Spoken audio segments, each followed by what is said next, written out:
Buenas tardes. La semana finaliza con unos datos macroeconómicos en Estados Unidos que han arrojado un tono mixto respecto a las expectativas, aunque siguen mostrando una gran solidez de la economía americana. En China, por su parte, hemos visto cómo se estabiliza el crecimiento con las tasas de PIB y crecimiento en producción industrial, y luego hemos visto aquí en Europa cómo siguen arrojando unos datos bastante sólidos y muestran una economía bastante sólida.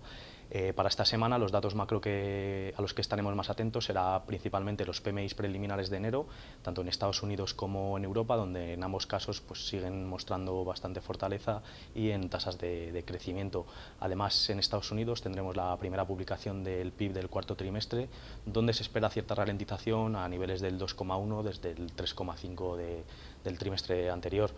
Aquí en Europa, además, tendremos la encuesta adelantada IFO de enero también, y será por parte de Alemania este dato, y también como los PMIs muestra una tendencia de crecimiento que sigue mostrando mucha fortaleza. Además, tendremos en este lado del Atlántico también el PIB del Reino Unido, donde creemos que habrá bastante estabilización respecto a las tasas de crecimiento que hemos visto en trimestres precedentes, y se espera un crecimiento del 2,1 frente al 2,2 del trimestre anterior. En lo que respecta a los mercados, hemos visto cómo los mercados europeos han cedido entre medio punto y 1,5 puntos porcentual, y en Estados Unidos seguimos viendo cómo está estabilizado el Standard & Poor's 500 por encima de los 2.250 puntos. Además, hemos visto cómo la TIR del Treasury a 10 años en Estados Unidos repuntaba después del descenso de la semana pasada hasta niveles de 2,5%. Y en lo que respecta a materias primas, seguimos viendo el petróleo estabilizado en niveles de 55, 54, depende un poco de la sesión, y el oro vemos un repunte desde comienzo del año superior al 5%. Otras referencias que hemos tenido esta semana ha sido el discurso de Theresa May en referente a los términos del Brexit, y hemos visto ahí como se han visto tendencias claras de Brexit algo más duro, aunque sí que es verdad que se decidió que tendría que pasar por el Parlamento, y esto fue recogido por los mercados, principalmente la libra, que se llegó a apreciar un 3% en la sesión, finalizando la semana con un cierre de una apreciación del 1,5% frente al dólar americano. Además, otra referencia importante fue el Banco Central Europeo, donde mantuvo sin cambio su política monetaria como era esperado. Siguen los tipos en mínimos de 0% y el tipo de depósito en el menos 0,40. Además, continúa con el volumen de compras que llevaba hasta ahora, después de que en la reunión anterior alargase 9 meses el periodo de compras. Además, hemos visto como, pese al repunte de la inflación en la tasa general, cree que es algo coyuntural el Banco Central Europeo debido al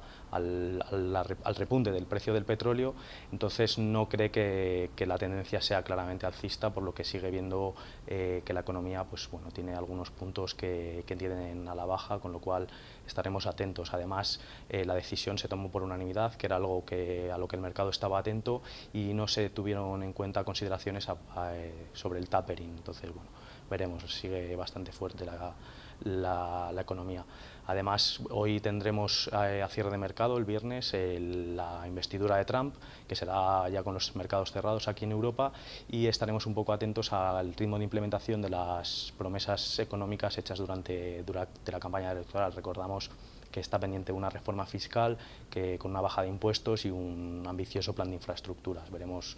cuál es este ritmo de implementación. Y en cuanto a los resultados empresariales, que estamos viendo cómo se intensifica la publicación en Estados Unidos, seguimos pendientes de la banca de inversión, que está mostrando unos resultados realmente muy fuertes frente al cuarto trimestre del año pasado, y además, pese a estos buenos resultados, las guías que están dando los bancos son bastante prometedoras de cara al primer trimestre y de cara también a lo que queda de año, un poco consecuencia de las subidas de tipo que se esperan y del ciclo económico, que sigue estando bastante sólido.